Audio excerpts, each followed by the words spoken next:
ուղղակի խնդրում եմ, որ այսպիսի անկեղծ զրույցից սենսացիա կամ ինչ-որ մի պատմություն չսարքեն։ Հայտարարում էր, որ Երևան Ենգիբարյանի բոլոր անախորժությունների գլխավոր պատասխանատուն հենց Իրինա Հարությունյանն է։ Ֆու, это так противно։ Ալեքսանդր Գրիգորյանը ավելին ասում էր, որ Իրինա Հարությունյանը իսկական սադրիչ է։ Դա իրոք վիրավորական էր, որովհետև ամեն մարդ պետք է պատասխան տա իր բառերի։ Դուք հեռացաք թատրոնից, ազատման դիմում գրեցիք։ Շատ ցավոտ թեմա է։ Կոնֆլիկտային ոչ մի բառ չի եղել, ոչ մեկի հետ։ Ուղղակի իրենք երկրորդ օրը ինձ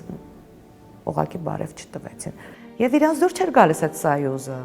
Ինձ դավաճանեցին, իրեն դավաճանեցին։ Շատ վատ սիտուացիա էր։ Շատ մարդկանց խանգարում էի ես։ Ուղղակի այնքան ակտիվ սկսեցին իմ դեմ այդ ակցիաները։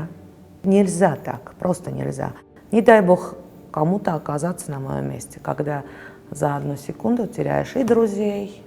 и театр, и работу, все. Մի պահ ինձ թվաց, որ կանգ առել կյանքը,